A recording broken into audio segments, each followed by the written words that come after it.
તિહારી ઈચ્છા બળવાન. બીનાબેન, આ લોકોનું આવું જ હોય છે. જ્યારે જુઓ ને ત્યારે business business business. Anushree, I mean Anushree ક્યાં છે? બસ આવતી જશે. ના ના ના, આમાંની એક પણ જ્વેલરી હું નહીં પહેરું એટલે નહીં જ પહેરું. પહેલા સાડી અને હવે સેટ, દરેક વાતમાં નખરા છે. હવે તને શું પ્રોબ્લેમ આવ્યો આ સેટ્સમાં? જો તો કેટલા બ્યુટીફુલ છે. અનુ, શું છે આ? હવે મને પણ ગુસ્સો આવે છે.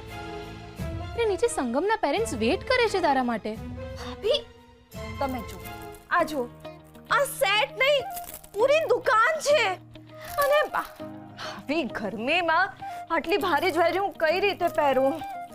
ગરમી? હા, આપણું ઘર સેન્ટ્રલી એસી છે, એમાં તને ક્યાં ગરમી લાગવાની હતી?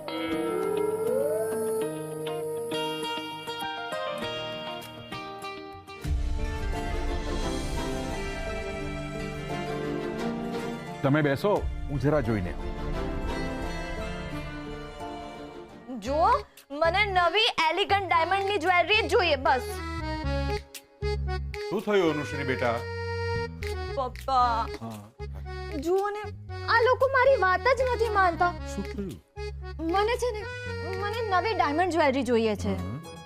કે નુપુર, તું જરા મારી સાથે નીચે આવીશ, મને તારું કામ છે. અનુશ્રી, અનુશ્રી, નીચે બધા આવી ગયા છે ને તે હજી જ્વેલરી નથી પહેરી. તું તૈયાર નથી થઈ અનુશ્રી. મમ્મી, હું નવી ડાયમંડ જ્વેલરી વગર કઈ રીતે તૈયાર થાઉં? શું? નવી ડાયમંડ જ્વેલરી? હા. અત્યારે? અનુશ્રી, તું આપણા ઘરનો આ ટ્રેડિશનલ સેટ જ પહેરીશ, સમજી? અને આ શું? આ સાડી ચેન્જ કર અને સેલું પહેર. ના, હું આ જ સાડી પહેરીશ અને આની સાથે નવી એલિગન્ટ ડાયમંડની જ્વેલરી જ મેચ થાય. અને તને ખબર છે કે મને મિસમેચ ના ગમે. અનુશ્રી, અત્યારે નવી ડાયમંડ જ્વેલરી ક્યાંથી લાવવી? મમ્મી, પ્લીઝ, મારો લુક બગડી જશે. મામી, આ હવે વધારે પડતું થાય છે. ચૂપ કરતી થી. એમ કઈ મારી પ્રિન્સેસનો લુક એના ડેડ બગાડવા દે? તારા માટે એકદમ એલિગન્ટ ડાયમંડ જ્વેલરીનો સેટ હમણાં હાજર થઈ જશે. વાવ, મારા ડેડા.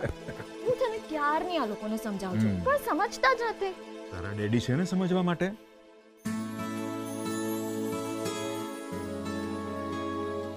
હલો કમલેશભાઈ, તમારી જ્વેલરી શોપમાં સૌથી એલિગન્ટ ડાયમંડ જ્વેલરીના જે સેટ્સ હોય ને એ તાત્કાલિક ઘરે મોકલો. મારી દીકરી માટે જોઈએ છે. તમે મને બજેટ પૂછશો? 10 મિનિટમાં ને? Very good. માં, તમે ડાયમંડ સેટ્સ ઓર્ડર કર્યો? ચડાવો, ચડાવો એને માથે ચડાવો. આ બધું તમને જ ભારે પડશે. હમણાં નહીં, પણ સમય આવે બધાને સમજાશે. આટલી જીદ અને લાડ લડાવો છો તો ક્યાંક એવું ના થાય કે સંગમ કુમાર એને લગ્ન પછી ઘરે પાછી મૂકી જાય. તિથિ, સાહિલ, જેને જે કહેવું એ કહેવા દે. પણ મારી દીકરીને જે જોઈએ છે એ મળશે જ. બેટા, હમણાં 10 મિનિટમાં ડાયમંડ જ્વેલરીનો સેટ આવી જશે. પછી તો નીચે આવી જઈશ ને? યસ. થેન્ક યુ ડેડા. જલ્દી આવી જજે. હા, સંગમ ક્યારનો આવી ગયો છે.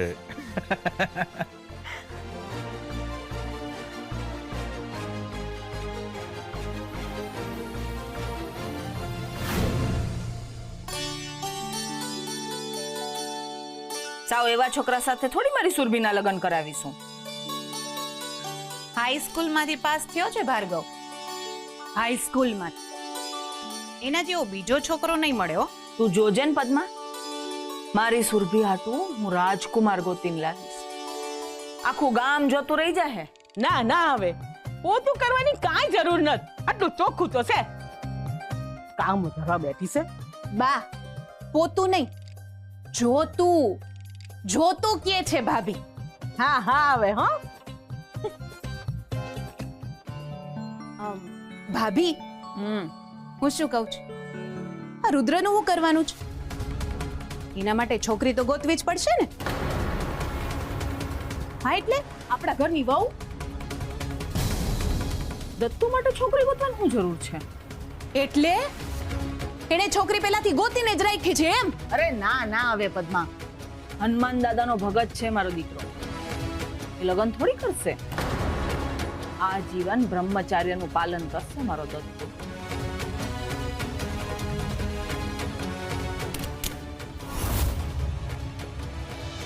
અમારી અનુશ્રી લાડના અતિરેકમાં ઉછરેલી છે. અમારા ત્યાં પણ ઓછા લાડ નહીં લડાવાય, એની હું ગેરંટી આપું છું. સંગમ અનુશ્રીને ખૂબ જ પ્રેમ કરે છે. સંગમ અનુશ્રીને પ્રેમ કરે છે, પણ અનુશ્રી સંગમને પ્રેમ કરે છે. એટલે એટલે એમ કે આપણા એ આપણા ને પારકા એ પારકા. અનુશ્રી બહુ જીતતી છે. સાંભળ્યું ને તમે? એની પીંજ અટકી એટલે અટકી. એને જે વસ્તુ જોઈએ જોઈએ જ. કોને ખબર કોણ ક્યારે પસંદ પડી જાય ને લગ્ન પણ કરી લે. કેવી વાત કરો છો બીનાબેન? મજાક. હા તો શું છે કે અનુશ્રી નથી આવી ત્યાં સુધી બે ઘડી મજાક. મહેન્દ્ર, અનુશ્રીને કેટલી વાર મુહૂર્ત વીતી જશે. હર ઈચ્છા બળવાન. બસ આવે જ છે બેન.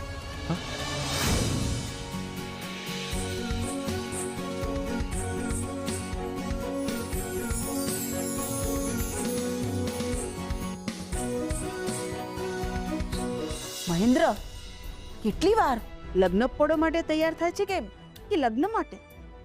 મુહૂર્ત વયો જશે. હમણાં આવી જશે બેન. વાવ, એકદમ પ્રિન્સેસ લાગે છે આ સેટમાં.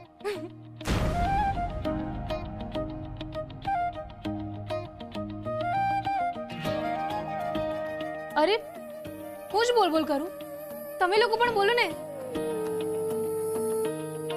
બોલો ને, કેવી લાગે છે અનુશ્રી?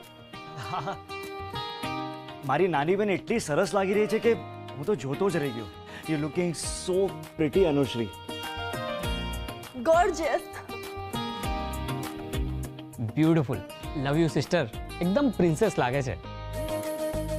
પ્રિન્સેસ લાગે છે એટલે આઈ એમ પ્રિન્સેસ. અને આ બધાની ક્રેડિટ મારી ડિયર ભાભીને જાય છે. It's not fair. હા, અમે પણ તૈયાર કરી છે તને.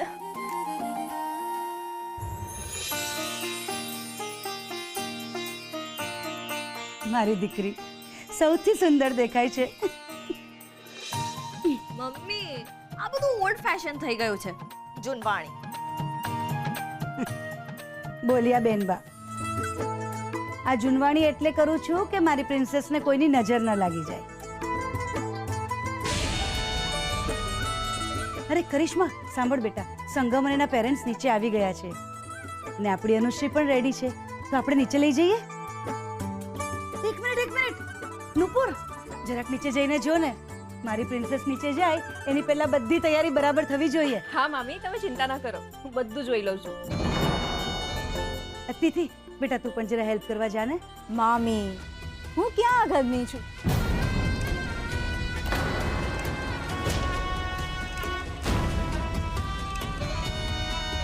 અને આ બધા કામ માટે રૂપાબેન છે ને, એને કોને? મામી, તિથિએ કશું જ કરવાની જરૂર નથી. હું છું ને, હું બધું સાચવી લઈશ, તમે ચિંતા ના કરો. અને દી, તું તો આ ઘરની થઈને પણ આ ઘરની નથી.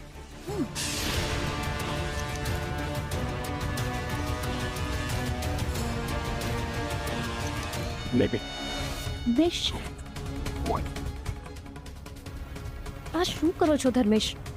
હાથ છોડો, મારે કામ છે. પણ બેબી, મારે તારું કામ છે, ક્યાં જવું છે તારે? ક્યારનો જોઉં છું બધાની સેવામાં બિઝી છે, પણ મેં જે પૈસા માંગ્યા છે એ સેવા તારે પૂરી કરવી નથી. મને એમ કે બેબી, પતિ સેવાથી મોટું કોઈ કામ હોય નહીં ને? તો પછી બેબી પ્લીઝ સમજને, મને પૈસાની બહુ જરૂર છે. આપને મને પૈસાની જરૂર છે પ્લીઝ. પૈસા? આજે ઘરમાં પ્રસંગ છે અને આજનો દિવસ પણ તમને બિલકુલ શરમ નથી આવતી ને? શરમ? અરે બેબી, એમાં શરમ શું? જો મને એમ કે તારા મામાએ એમની લાડલી દીકરી માટે 10 જ મિનિટમાં ડાયમંડનો સેટ મંગાવી દીધો કે નહીં? તો પછી હું તો 10,000 રૂપિયા માંગુ છું માત્ર, એ પણ છેલ્લા 10 દિવસની બેબી. તો પણ તું આપતી નથી, સાવ આવું કરવા? અનુશ્રી એમની દીકરી છે. હા, તો હું જમાઈ છું. હા, પણ ઘર જમાઈ, જે પોતાના મામા સસરાના ઘરમાં એની પત્ની સાથે રહે છે. બેબી પૈસા જવા દો મને.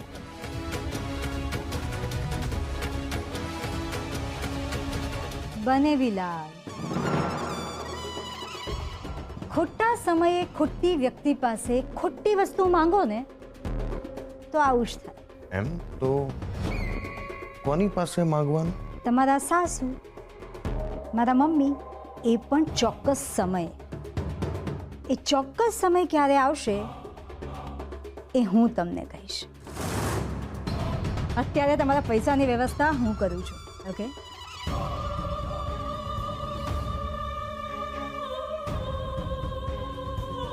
અરે જીજુ, તમે અહીંયા કેમ ઊભા છો? ચાલો જલ્દી, નીચે બધા આવી ગયા છે. હા હા, ચાલો. અરે અરુણ બેટા, અનુશ્રીને કેટલી વાર છે હજી? આ પપ્પા આવે છે. અરે કેટલી વાર?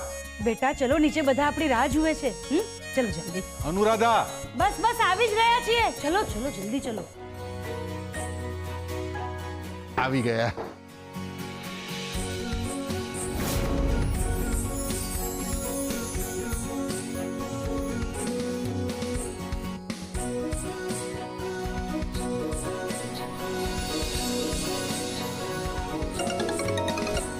હા બોલ પાયલ.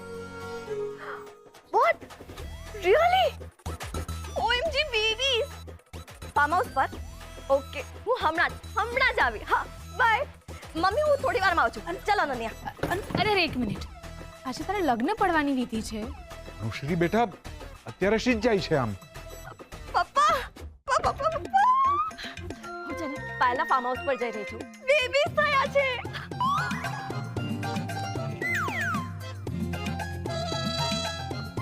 કોને? પાયલ ને? ના હવે મમ્મી, એના ફાર્મ હાઉસ પર જુલી છે ને એને. અને મારે હમણાં જ ચોકલેટ્સ લઈને જલ્દી પહોંચવાનું છે. ચાલ અનન્યા, કમ ઓન. અરે જલ્દી. મેં તને હમણાં કહ્યું ને કે આજે તારે લગ્ન પડવાની વિધિ છે. આ વિધિ વધારે ઇમ્પોર્ટન્ટ છે કે જુલીને બેબીઝ થયા છે એ? મારે હમણાં જવું જ પડશે.